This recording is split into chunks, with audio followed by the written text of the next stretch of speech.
Hello, good afternoon, ladies and gentlemen.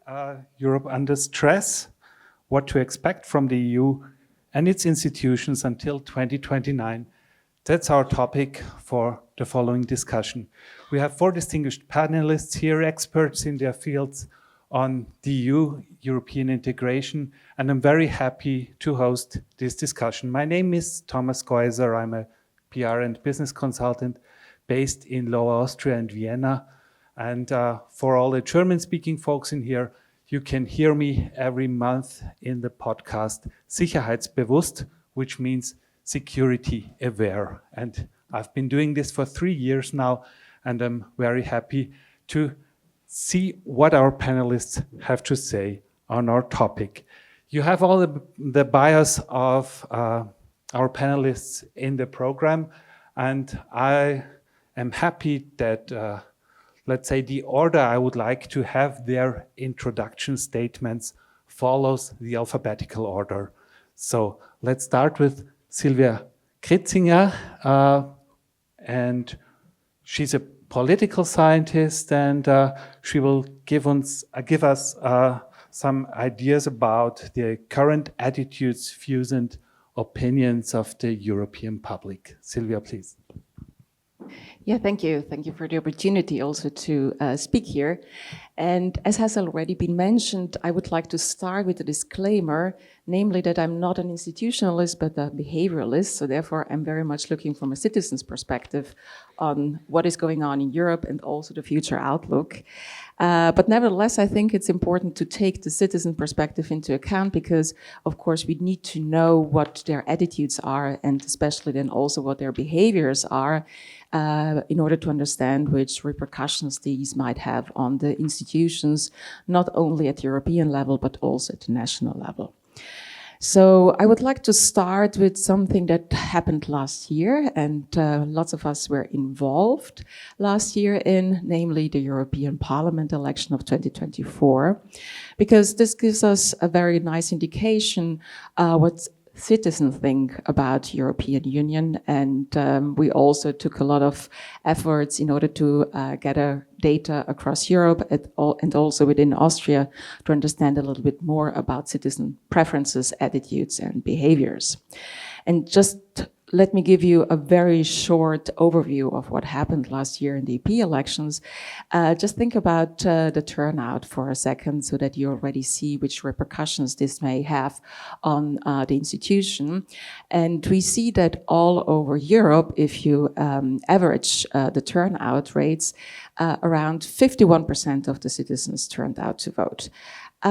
This doesn't sound too bad, but if you compare that to any national election, then you realize immediately, probably with the exception of Switzerland, that the turnout rate is much lower than what we normally see in national elections. And if you're also looking into the single member states, then we also see huge differences. For example, with the compulsory voting in Belgium, we have almost 90% of voters turning out for the EP election. But then once we're looking into Croatia, then we have 21% of the people turning out to vote, so huge differences. And also, when we're looking into the voting behavior, we are seeing all differences across countries. But again, if you average across all EU member states, then you see that the 2024 EP election has brought some changes in the sense that what we call the center-left parties mainly have lost votes and therefore also lost seats, while the center-right and especially the far-right parties have gained votes. And therefore, there were quite some commentators also saying there is some renationalization going on and that this is really visible also in the EP election and the voting behaviors. So the seat distribution has changed quite substantially in the EP. Why do I mention that? Why have I started with that? Because we do know from lots of research that, of course, renationalization has also repercussions with regards to the identity formation of people, and identity politics is something that we face all over Europe, as we also see in national elections. And in the moment that national identity, national identification increases, this goes along with a decrease in the support of the European integration process. This is a kind of development that we can see over the decades and over the countries for quite some time. And so therefore, renationalization has, of course, also repercussion on the institutions, because the support for those European institutions may then also suffer from that. So this is now a little bit the European overview. Let me now go to the Austrian perspective a little closer, also because I have the data on that, in case you would like to ask questions afterwards. What we see there is that since Austria has joined the European Union, the support for the European integration process has been, let's call it, lukewarm at best. And you can also see that in many surveys that have been running since the 1990s, which is, however, kind of interesting, because at the same time, Austrians are pretty much aware of the fact that they have been benefiting from being member of the European Union, be it personally, but also as a country. So therefore, there is already a kind of a contradiction in there.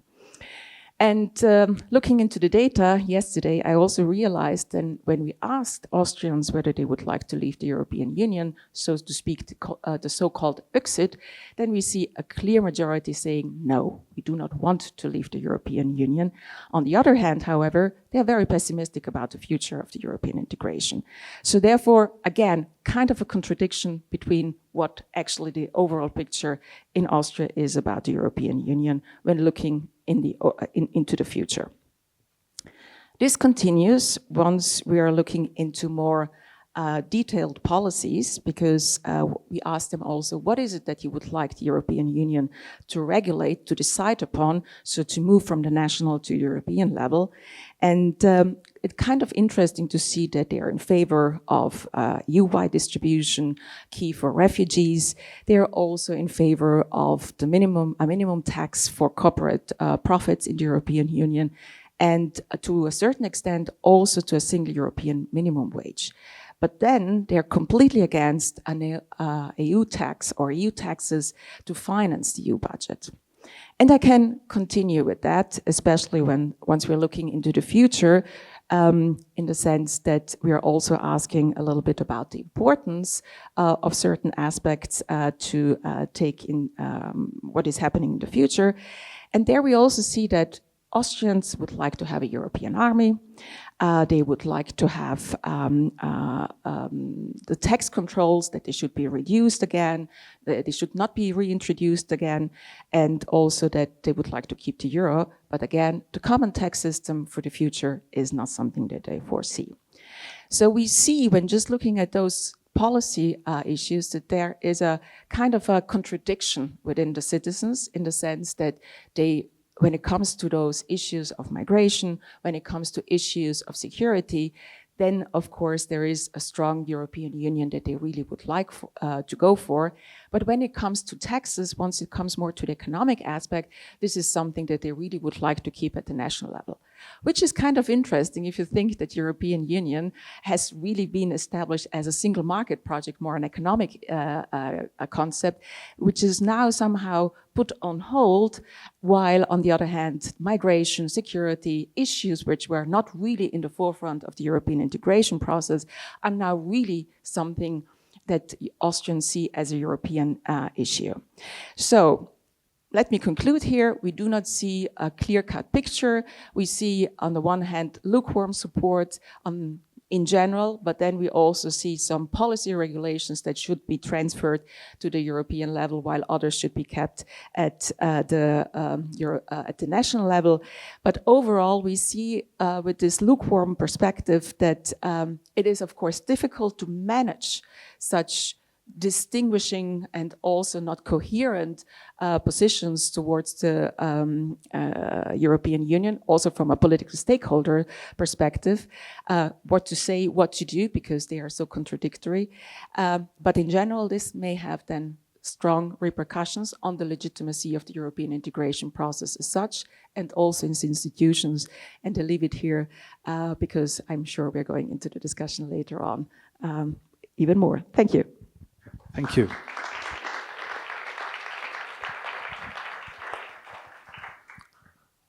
Lukas Mandl, he has been serving in the European Parliament since 2017. He was involved in all this, also in the elections in 2024. Now, 1 year is gone of this period. The Commission had a late start in early December. What is the situation right now, and what do you expect for the next 4 years to come? First of all, thank you for having me. It's a pleasure and an honor to be part of this summer university. Looking on the pictures about the history of the summer university, it's really something very special, and it means a lot to me. Also to listen to Madame Kritzinger. We've just talked about the course you are doing here for 2 weeks on European institutions, and I immediately said I should join this course because I'm more in practice, but can definitely learn a lot from an insight into this academic institutional perspective. True, I was involved in the elections as a candidate using my passive voting right, but all of us, at least the European Union citizens, were involved into these elections because of our right to vote. And the outcome is the wish of the European people. It's not only an indication, an opinion poll or something, it's their decision. The sovereignty is with the people, and parliamentarism is not only one of the biggest innovation of mankind. I always state it in that big way because we usually think about innovation in terms of printing or penicillin.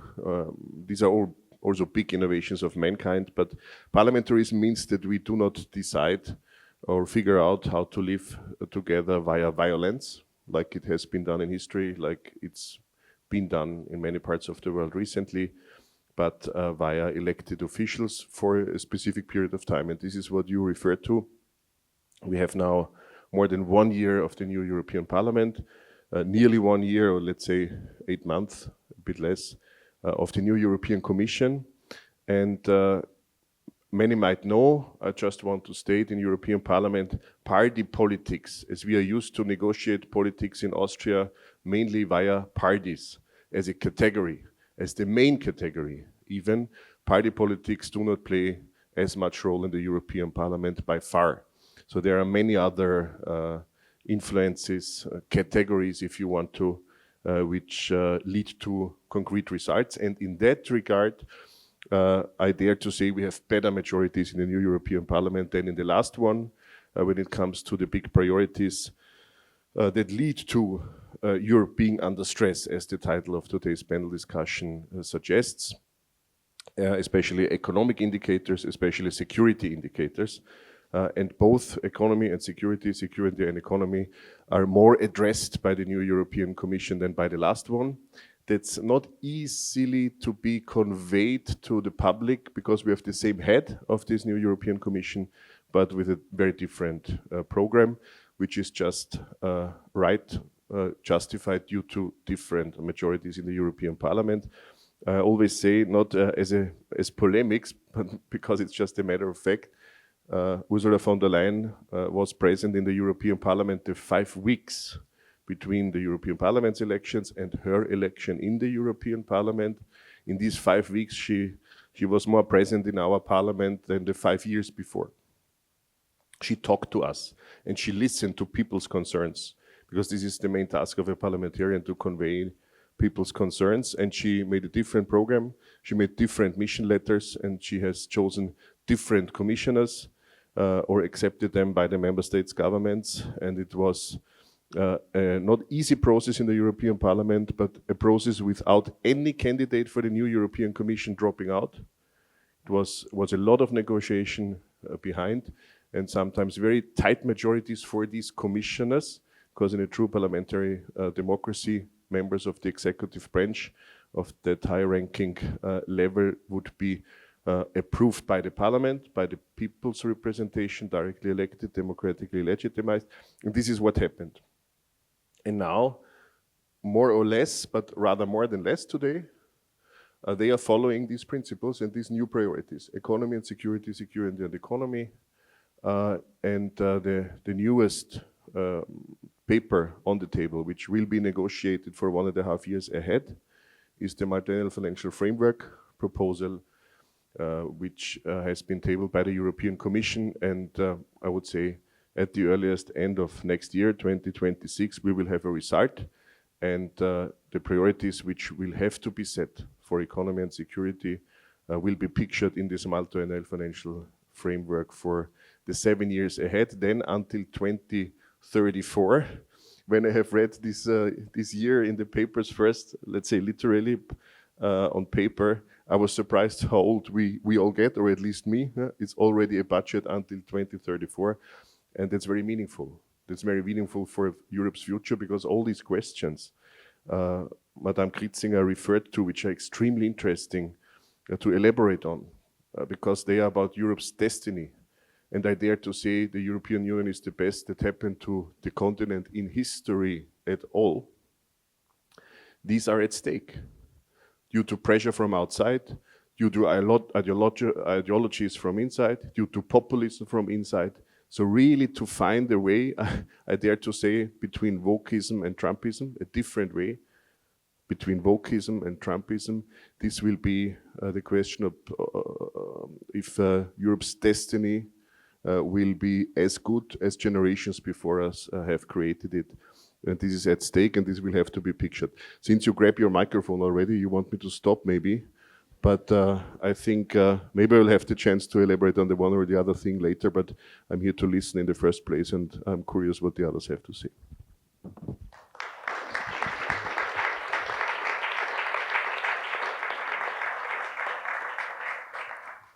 Yes, thank you. For the sake of time, we are looking for a fruitful discussion with the audience as well. The next in the row is Professor Neudeck, Economy and Security, Security and Economy.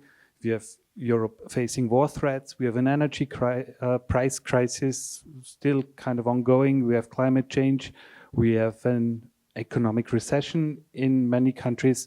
What do you expect until 2029, and what are the right priorities to set? Well, thank you very much for inviting me. Obviously, I will concentrate on the economic issues since I'm an economist. Now, Europe under stress. Is Europe under stress? I mean, we are a rich continent. We have a good welfare system. We have relative equal income distributions compared to other continents. So there are lots of things in Europe which are going reasonably well. However, I still can think that we are under stress. On the one hand, there are some longer-term problems, structural problems. In the past 25 years, Europe has economically fallen back not only compared to China, which of course has been the great economic miracle, but also compared to the United States.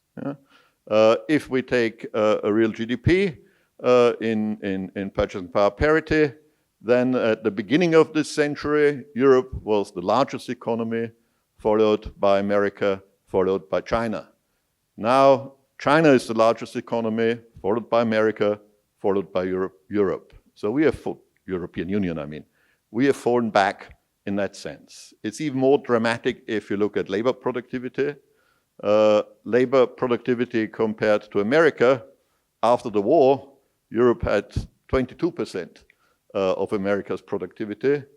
In the mid-90s, it had 95. So it had really caught up.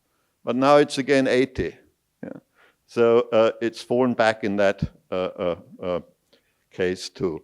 So there is some structural problem, and that has mainly to do with digital technology, where Europe has massively fallen back compared to the United States and China.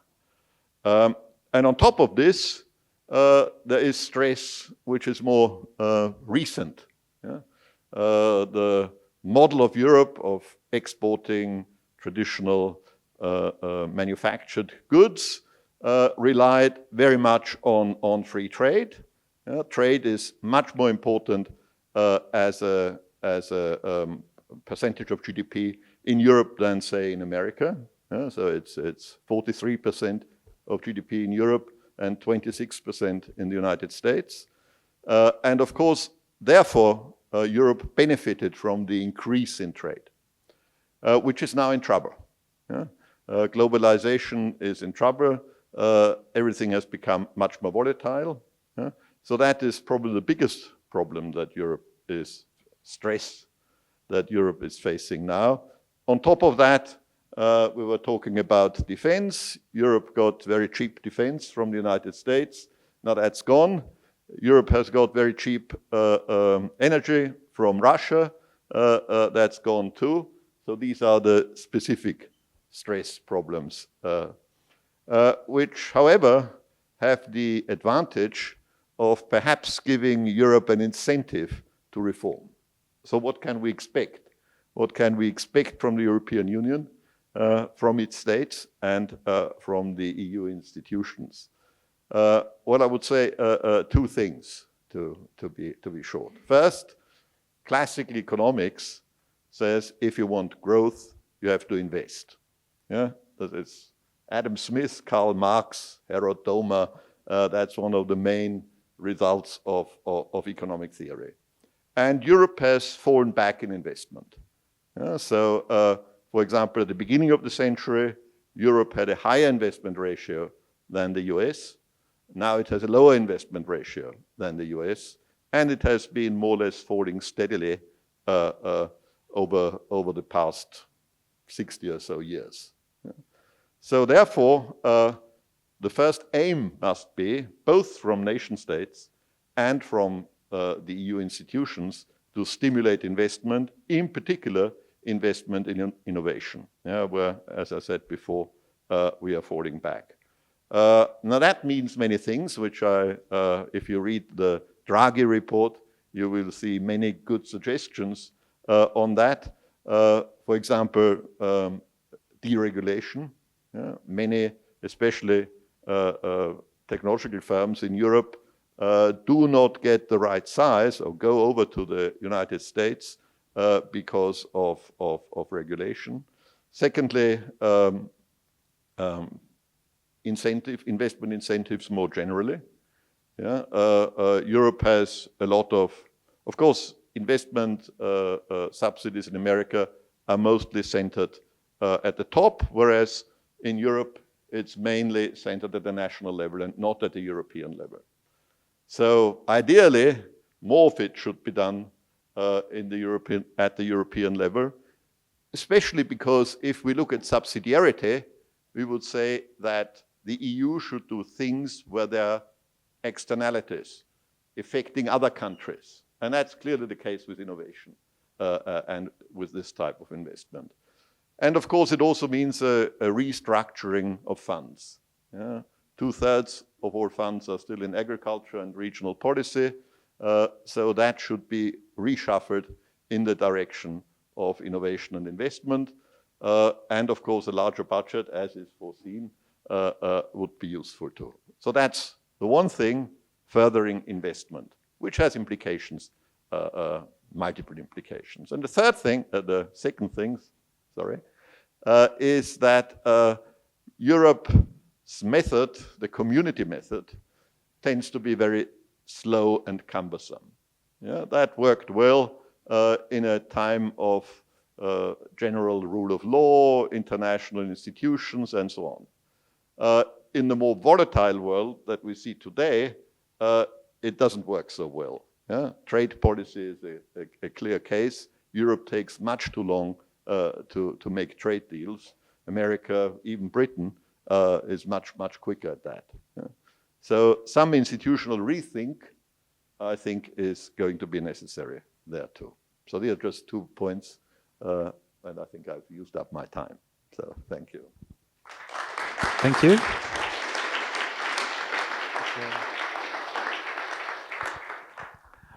So now I'm looking forward to Verena's statement. She's a renowned expert with experience in diplomacy, society, media, think tanks, in consulting, has an international focused career, and looking forward to what you have to say on Europe's priorities until 2029.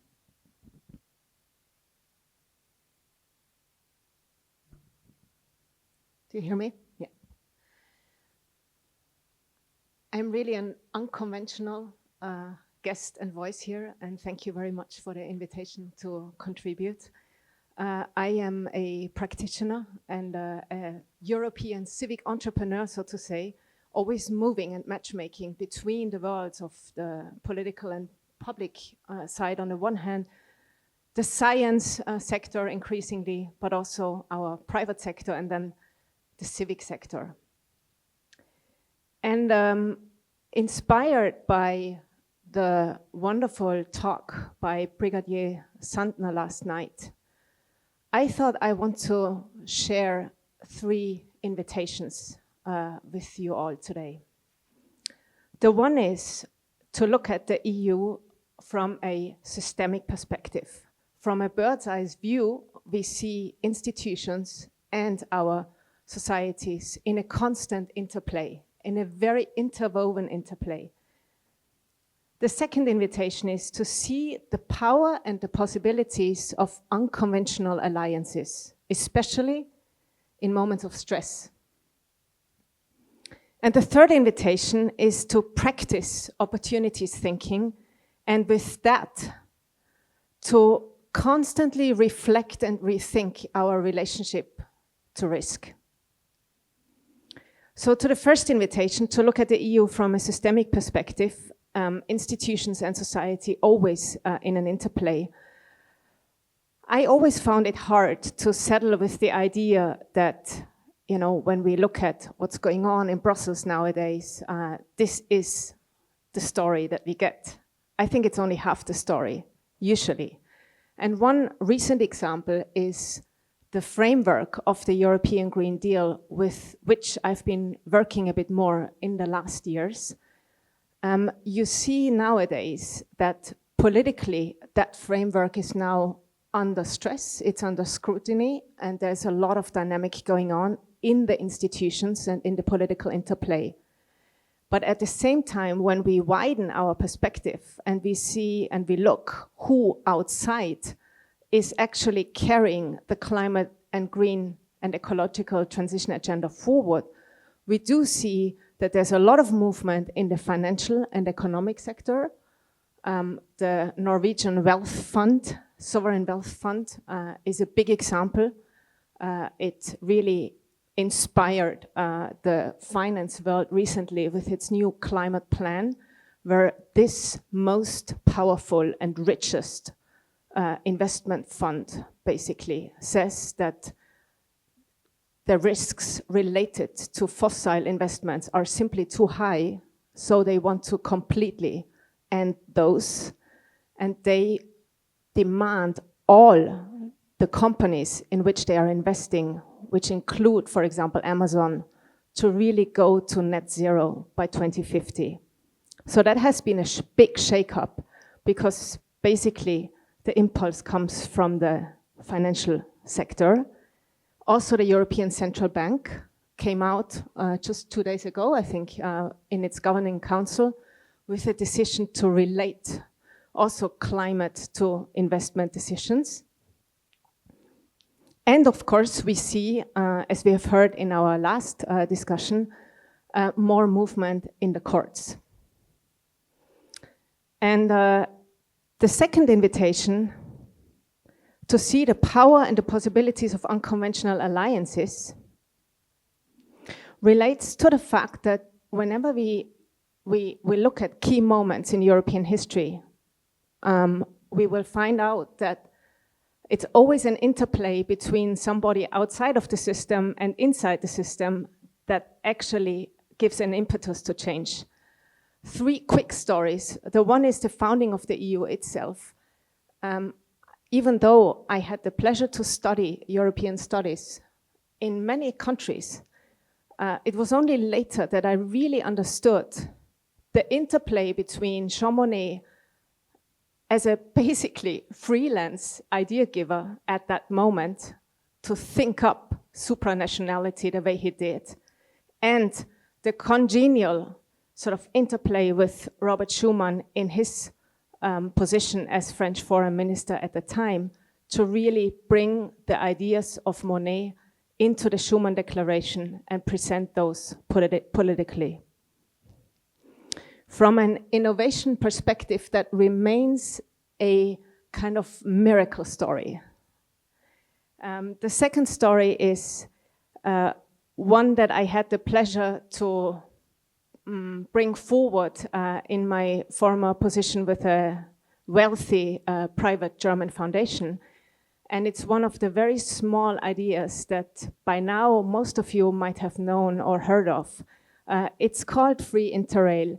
And it was also one of these miracle stories that happened in the background where two very young guys came up to the foundation in 2013, and they wanted to talk to many young people in Europe because there was a lot of crisis at the time with youth unemployment and so on. And long story short, because we had the chance to support the idea of these two young guys who were just, you know, like you all, engaged, alert young Europeans.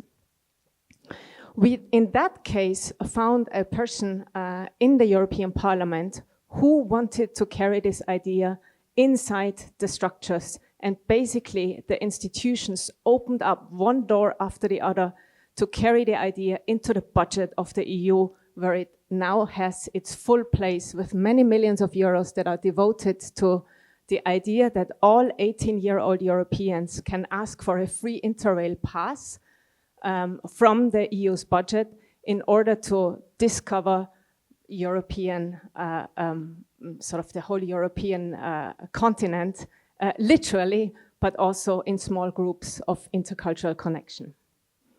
And in that sense, I see in my world that from Portugal to Finland, every day so many interesting civil society groups produce interesting ideas.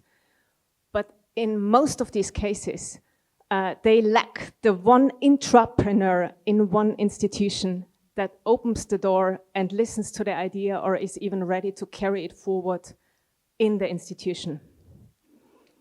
And maybe the last story of an unconventional alliance that relates to the last big COP on biodiversity, the Kunming-Montreal Agreement, where we see the COPs like in the climate story. And it was really fascinating for me to see how the ESMT, which is one of Germany's leading private business schools, created an alliance with the Senckenberg Society, which is the leading biodiversity society, hardcore biology. And they pledged to basically think about biodiversity in a new economic way and bring a framework to biodiversity governance that goes beyond what we often think is pure ecological care. So the power of unconventional alliances, and they can start very small. And the third invitation is very simple, opportunities thinking. Things are as they are, but they can also be different. And in every moment, it's us who shape the context of our lives and of our governance, including the European Union.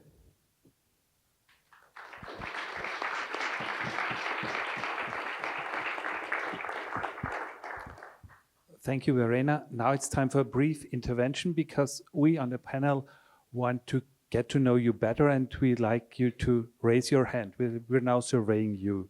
So who of you is studying at an Austrian university right at the moment? Who of you is an EU citizen? Who of you is not an EU citizen? Not yet, maybe. Yes. Okay, so it's about 10-15% in here. Who was born in this millennium? So the 2000ers and later, about half of the crowd in here. And who of you went on Interrail? Okay, so also some 15-20%. Thank you so much.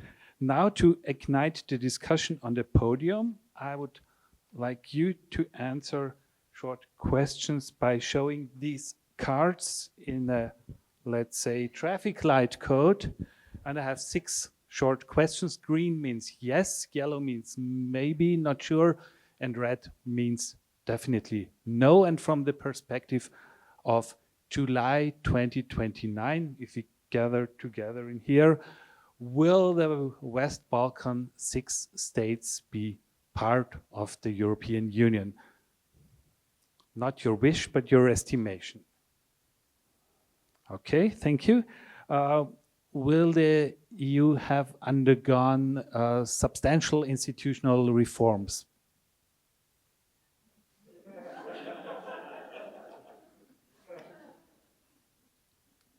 Thank you. Will we experience a conflict resolution when it comes to Russia versus Ukraine by 2029? Thank you. After the elections taking place in November 2028, will the USA be a reliable partner for Europe?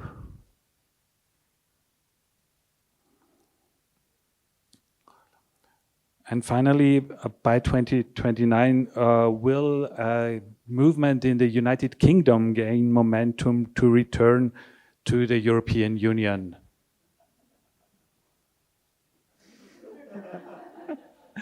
Okay, so this is a great material for discussion, and I'm looking forward to your next statements. I think Lukas wanted to restart. You're a mind reader because I didn't indicate anything like that, but I'm happy to start. First, I thought it would be free of meetings now in Brussels for 1 month, and again I have to vote. As usually every day in the committees and in the plenary of the European Parliament. So the déformation professionnelle is back to me, so I have to do it. And sometimes the real votes are as quick to decide as this one. Sorry that you have to learn it that way. That's really the case. Well, I have listened carefully. Maybe I refer in the first place to Mr. Neudeck. I highly appreciated his clear message about the economic position we are in at the moment. And this is very concerning, especially for Austria, but for Europe in its entirety. I only want to add one figure that was not yet mentioned by Mr. Neudeck. That's we had a GDP in Europe on average annually since the pandemic of 0.5. The USA in the same period of time had 3.5 and China 6%. This is concerning. This is alarming. This must alert us in order to act economically right, to preserve what we have discussed today, social welfare, our civilization in the end. This is the expression I usually tend to use for that because it's a huge thing and it depends on economy. I also want to convey this message especially in an academic environment that we luckily have today, and I'm very grateful for it. But we have to see what it is based on. And Mr. Neudeck also mentioned innovation. Of course, an academic environment is not only possible under good economic circumstances, it also leads to good economic results, circumstances, growth, opportunities for the future, exactly the opportunities Verena Ringler has mentioned, and I think we have to see the connection there. Mr. Neudeck suggested that one of the reasons, or the main reason maybe, as I have noted it, for the better economic situation of the US would be in the digital area, which is definitely true. You also mentioned trade deals in the end, where the US would be better than us. That's also true, unfortunately true. It's also connected to our inability to take the right decisions on the European level, while we still are taking the wrong decisions on the European level. So we sometimes still institutionally and structurally turn the whole idea of subsidiarity upside down. So trade deals will be an important part of what I call cooperation. And this will remain and should remain the unique approach of Europe to the rest of the world. To the inside, we achieved what we have, generations before us achieved it, via cooperation, after centuries and more of confrontation. Today, we observe a world with more and more attempts of confrontation. So this is unique. the European approach of cooperation is unique. Others seek for confrontation. We know what cooperation is worth due to our own history, and we see what positive results can be achieved via cooperation. And this is what we also have to seek for economically, academically, and in all the other fields. And at the same time, we have to secure ourselves, defend ourselves, care for security against the threats that come along with this attitude of confrontation coming from the outside. And I have to say, among the reasons for our economic problems are also the so-called demographic winter, as it is always called on European level. We must not underestimate the huge problem of demographic winter. And for Austria, we have to face the matter of fact that we will be the only EU member state in 2025 with a decreasing GDP, the only one. We are last in the row of 27. So there is no reason to think we would be better and we would have to do less than others. We even have to do more in many fields, and they can only advocate for that. And I don't mean it politically in a negative sense. This is a usual accusation, especially on the domestic political level. I mean it in order as a call for cooperation between all persons, parties, stakeholders of goodwill. That's what I would call it, in order to foster the economy while also preserving the security. And I also want to add something personal. Since Mr. Neudeck is here, I have much more to do with your wife than with you, I have to say, because Agnes Neudeck is heading the department for the contact with the European Parliament of the Embassy of Austria to the European Union. So we work together frequently on a constant basis with my parliamentary office, and I'm very grateful to see you in a very different surrounding. It's hard to understand for my mind to see you, Agnes Neudeck, in the mountains of Strobel and Wolfgangsee, while my mind puts you always into Brussels. But it's good to cooperate. It's good to cooperate, and this is also institutional. It's important and essential to cooperate between the legislative level in the European Parliament, directly elected, and the other legislative level, the European Senate, which is slightly too powerful for a Senate, I have to say, in a parliamentary system, meaning the European Council of Member States governments, indirectly, of course, also democratically legitimized, but the important thing is, as I mentioned, persons, people, and bodies, entities of goodwill. Important is that these stakeholders of goodwill work together, and this is what we try, not only in that relation, but especially in that relation. Thank you. Coming back to Sylvia Kritzinger, you mentioned before this kind of skepticism within the society, in how skepticism, but still like kind of constructive mood in some way. In how far is this affected by the economic situation? At least for the Austrian case, I can say it's not really affected by the economic case and situation, crisis situation. As I said, it's only for the Austrian case. I would not be able to answer that for other countries. But there is one thing that I would like to set in context, because when you asked us about the membership, whether we think that the Balkan states are joining the EU in the next 5 years, I raised my red flag. And I did so because I've checked data yesterday on the Austrian context, and I tell you that we asked for Albania and Serbia, Turkey, and Iceland, and all these 3 countries would never get any support of membership in the European Union if you were to ask Austrian citizens. Meanwhile, Iceland could become a member tomorrow, if just looking at public opinion, just to put my red flag into context.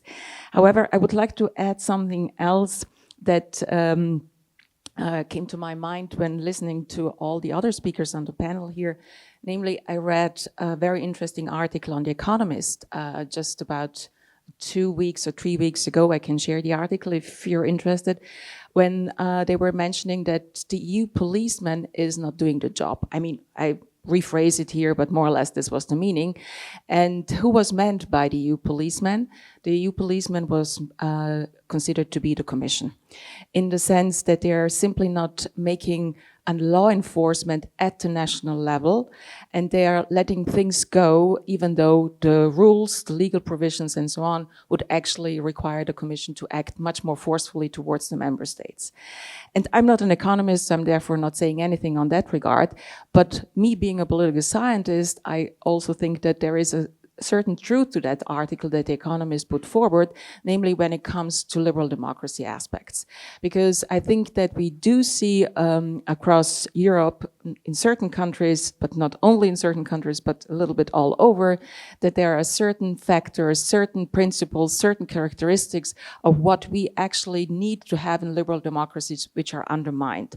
Steadily, sometimes in a more brutal way, and there is actually not that much going on with regards to somehow putting a hold on that, or also somehow to start procedures towards those political stakeholders.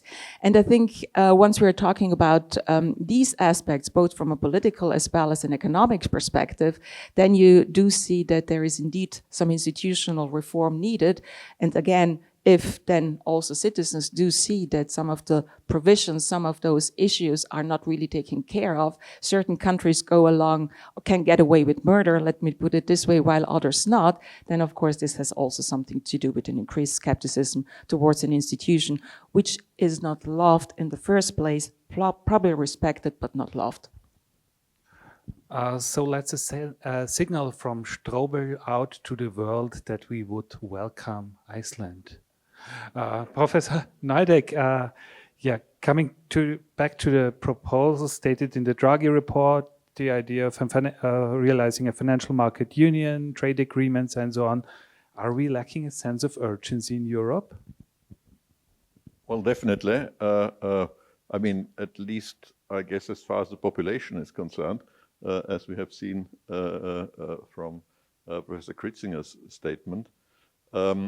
But I think the European Union, the institutions, and the Commission President, they rather see the problems. But of course, they are not easily solved, but they are solvable. Yeah? I mean, the lack of investment in Europe compares to a massive surplus of savings. So we have enough savings in Europe, we just don't use them for investment. That has to do with lots of factors, the incomplete single market, which would make it more interesting to invest in Europe. Regulation I've mentioned, I'm a bit more hopeful that there will be progress on that sphere. I think that has been recognized. And of course the opportunities too, with the massive increase in defense spending. I mean, if we don't spend it all in America, as this new trade deal seems to suggest, then, and if it's invested in innovation and not only in hardware, then that could lead to a positive impetus to innovation and trade. The same is environment. Yeah, I mean, Europe is not blessed with a lot of raw materials and oil and gas and all the rest of it. So if we can invest in green energy and thus reduce our energy costs and increase innovation, that could be helpful too. So there are chances in places, but it will need a lot of investment. I mean, the Draghi report says that we need about 5%. We have at the moment 22% investment ratio of GDP, and Draghi says we would need about 27. Yeah? So that would be, we had that last in the 1970s, early 1970s, and it also means that much more has to be coordinated within the EU. But I would say it is possible because, as I say, the savings ratio is there. What we are lacking is the transformation of these savings into investment. So you say we are also lacking the instruments for the elderly people to invest? Yes, yes. I mean, our investment, we don't have enough venture capital compared to China or to US. Yeah? As I say, we shouldn't be concerned about China's rise because China was much poorer. So it's not surprising that they have much higher growth rates and had that. What is concerning that something like the United States, where we had been catching up, we are now falling back. So that's the problem. We can always think that China, okay, will get its historical role back, and that's not a problem. Yeah? So our real comparison should be with our partners. Especially when I'm talking about lack of investment, I mean the kind of core European countries, Germany, France, and so on. There are some European countries who invest more than 30%, but they are not the kind of economic core of the EU.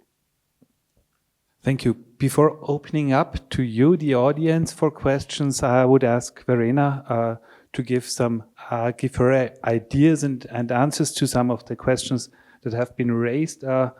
Yes, what are possible solutions for this old, rich, and still somehow beautiful continent?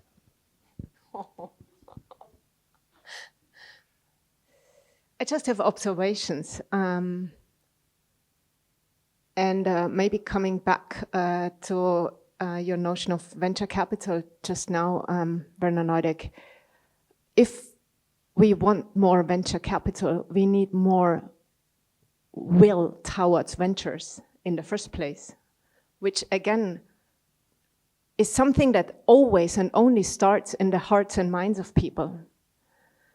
And I think we have for a long time not looked enough at the connections between European integration and our cultural and basically psychological development that goes with it.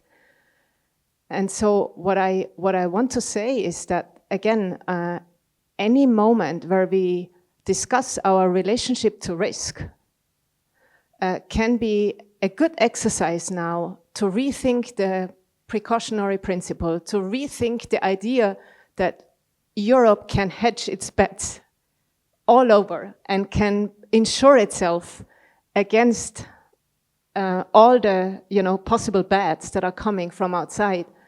And it always brings me back to Stefan Zweig, more than 120 years ago, who already said that back then, right? That there was this idea of over-insuring at the very cusp of the 20th century. And so this is one invitation again, opportunities thinking in all moments, big and small, and this goes all the way to saying, who can we invite to the next situation room? Who can we invite to the next strategy roundtable? And there should always be, in my experience, persons at the table who are unconventional guests at first sight, but possible allies at second sight. Thank you so much. I think we end the recording now and we open for discussion. Thank you. All the best from Strobel.